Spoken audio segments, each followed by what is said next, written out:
নির্বাচনের প্রক্রিয়া শুরু হওয়ার পর থেকে একটা চাপা উত্তেজনা ছিল। প্রার্থী, দল, নির্বাচন কমিশন, সরকার, প্রশাসন সবটা কার কার কী ভূমিকা এবং সেই ভূমিকা নিয়ে একে অপরের উপর অভিযোগ ছিল, আবার সহযোগিতাও ছিল। আর যে কারণে আমরা মোটামুটি একটা ভালো নির্বাচন করতে পেরেছি।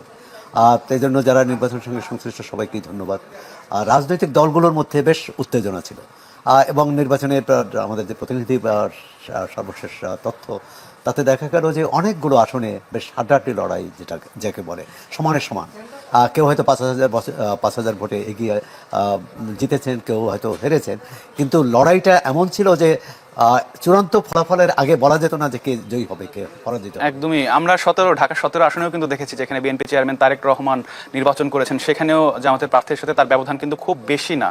জামাতের প্রার্থী আপনার ধরেন ঢাকা 8-এর, যেটা অন্যতম আলোচিত আসন, সেখানে পাটোয়ারি হেরেছেন তো, কিন্তু খুব বেশি ভোটে নয়।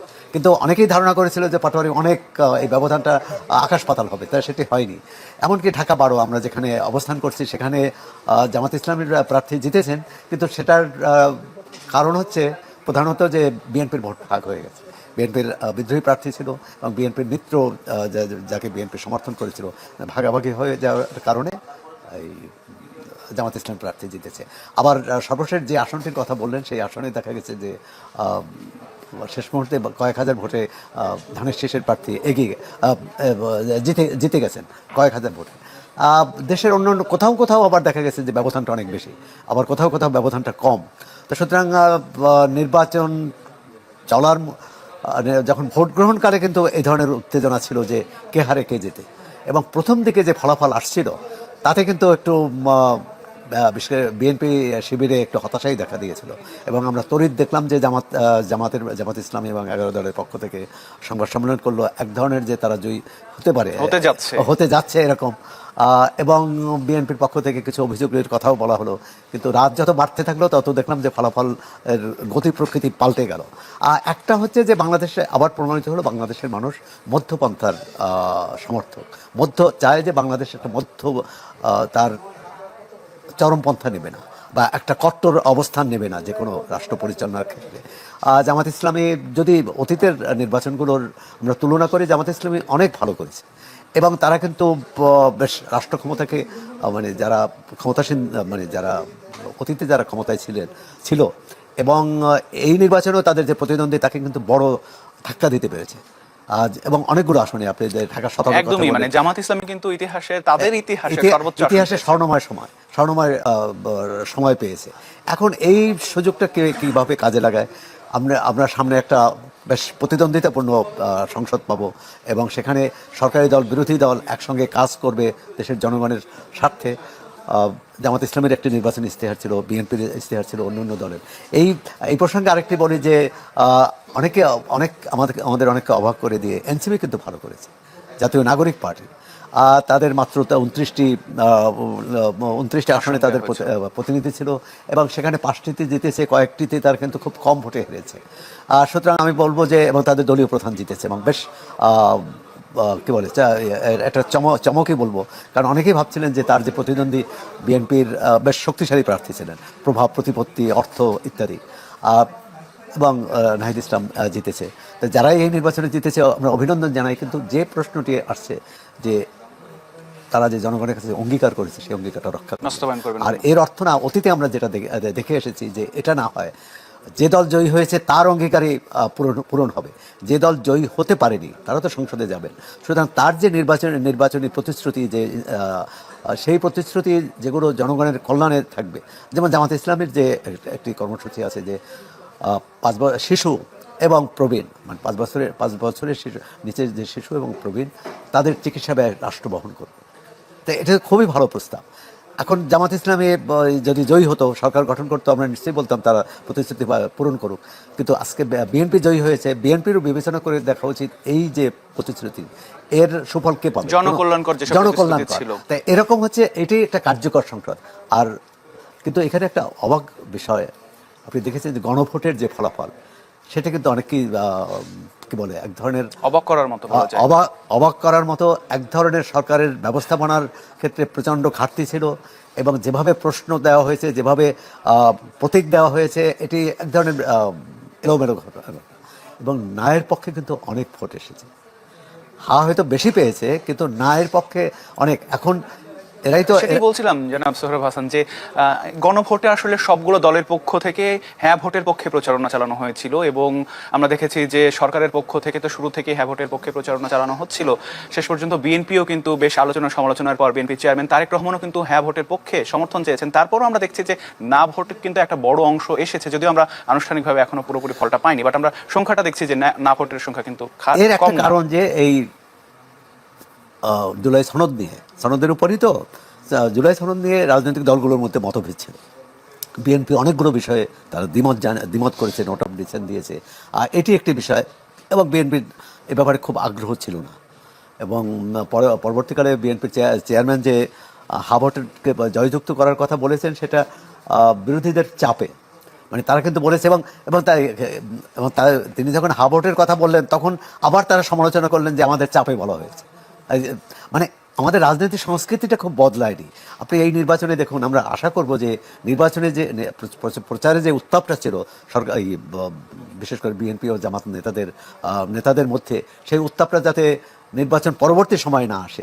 আরেকটি বিষয় যে কোনো নির্বাচনে আমরা দেখি যে নির্বাচনের পর প্রান্তিক জনগোষ্ঠী বা যারা দরিদ্র জনগোষ্ঠী, সংখ্যালঘু, তাদের উপর এক ধরনের চাপ থাকে, হামলার ঘটনাও ঘটে। এবারে এখনও বড় ধরনের কোনো হামলার ঘটনা ঘটেনি, কিন্তু এ ব্যাপারেও অন্তর্বর্তী সরকার তো এখনও দায়িত্বে আছে, সরকার প্রশাসন এবং বিজয়ী এবং পরাজিত উভয় রাজনৈতিক দল। কারণ পরাজিত হলে ভাবে যে এদের জন্যই আমি পরাজিত হয়েছি। আবার বিজয়ী তারা কোনো দায়িত্ব নিতে চায় না, তারা মনে করে যে না, তাদের ভোটে না, আমার দলের সাংগঠনিক ক্ষমতার দ্বারাই। এই নির্বাচনে অনেকগুলো আমাদের শিক্ষণীয় বিষয় আছে এই নির্বাচন থেকে। আর একটা হচ্ছে যে ভালো নির্বাচনও করা যায় যদি সদিচ্ছা থাকে। তাহলে যেমন আমরা 3টি নির্বাচনে, আওয়ামী লীগ আমলে 3টি নির্বাচন দেখেছি, একেবারেই নির্বাচনের নামে প্রহসন। কোনোটায় বিরোধী দল এসেছে, কোনোটায় আসেনি, আসলেও তাদের ভোটাধিকার। 24 আমরা দেখেছি যে 24 আমিডামি নির্বাচন, তার আগে রাতের ভোট, তার আগে কি বলে বিনা ভোটে এমপি হওয়া। এর থেকে যে বেরিয়ে আসা, এটি আমি মনে করি যে এই নির্বাচনে একটি মাইল ফলক হতে পারে, একটি দৃষ্টান্ত হতে পারে যে না, আমরা বাংলাদেশের মানুষ ভালো নির্বাচন করতে পারে, যেটা আমরা 91-এ প্রমাণ করেছি, 96-এ প্রমাণ করেছি, 2001 বা 8-এও। হ্যাঁ, তারপর কিন্তু যদিও ওইসব যারাই ওইসব নির্বাচনে হেরেছে, তারা সূক্ষ্ম কারচুপি, স্থূল কারচুপির কথা বলেছে। তা আমরা চাই যে এই নির্বাচনটা আমরা ভালো মতো করতে পারলাম। এরপর এই রাজনৈতিক নেতৃত্বেরই দায়িত্ব যে সংসদটা আমরা ভালোভাবে চালাবো, সরকারটা ভালোভাবে চালাবো। সরকার মানে শুধু বিজয়ী দলের নয়, সরকার কিন্তু বিজয়ী দল, সরকার, বিরোধী দল এবং সমগ্র জনগোষ্ঠীর সরকার। আমরা অতীতে দেখেছি যে দলই জয়ী হয় দলীয় সরকার হয়ে যায়, সেটা নামে বেনামে দলীয় সরকার, যেটা বিএনপি সরকার। তা আমরা চাইবো ভবিষ্যতে যে এরকম দলীয় সরকার না হয়, তার কোনো কর্মকাণ্ডে যে এটি যাতে প্রতীয়মান না হয়। সে দলের প্রতি, দলীয় লোকদের প্রতি, দলীয় নেতাকর্মীদের প্রতি বিশেষ সুবিধা দিয়েছে, অন্যায্য সুবিধা দিয়েছে।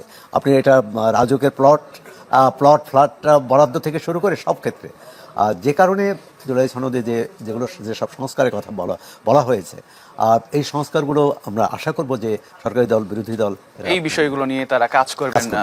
আপনি বলছিলেন কিছুক্ষণ আগে যে এই নির্বাচনের জয়ের পরেও বিএনপির জন্য বেশ কিছু চ্যালেঞ্জও থাকবে। জামাতের পক্ষ থেকে একটা বড় সংখ্যায় আসন যেহেতু তারা পাচ্ছে, ফলে সংসদে একটা শক্ত বিরোধিতার মুখে পড়তে হবে। কি মনে হয় আপনার কাছে, জামাত জোট আসলে কতটা প্রতিরোধ বা তারা আসলে কতটা বিরোধিতা করতে পারবে শক্ত অবস্থানে থেকে? আসলে আমাদের অতীতের রাজনৈতিক সংস্কৃতি থেকে বেরিয়ে আসতে হবে। প্রথমত হচ্ছে বড় বিরোধী দল বড় হলেই যে চ্যালেঞ্জ হবে, সেটি নাও তো হতে পারে, হওয়া উচিত নয়। কারণ সংসদে সরকারি দল, বিরোধী দল যেই ন্যায্য কথা বলবে, যেই ন্যায্য প্রস্তাব দেবে, ন্যায্য বিল আনবে, সেটি পাশ হওয়া উচিত। এবং সংসদীয় কমিটি থাকবে। এই নির্বাচনে ডেপুটি স্পিকার বিরোধী দল থেকে নেওয়া হবে। আপনি চ্যালেঞ্জের কথা বলছেন, চ্যালেঞ্জ নিশ্চয়ই আছে, কিন্তু চ্যালেঞ্জের পাশাপাশি একটা সুযোগও থাকবে, সেটাও কিন্তু আমাদের মনে রাখতে হবে। কারণ অতীতে সরকারি দল, বিরোধী দলের সম্মিলিতভাবে সংসদকে কার্যকর করা, টেকসই করা এবং সংসদকে জনমানুষের আকাঙ্ক্ষার প্রতীক করা, এই কাজটি হয়নি। তো এই নির্বাচনে হ্যাঁ, জামাত একটা চ্যালেঞ্জ হতে পারে, কিন্তু চ্যালেঞ্জটা মোকাবেলার ইতিবাচক দৃষ্টিভঙ্গি দিতে হবে চ্যালেঞ্জটি মোকাবেলার জন্য।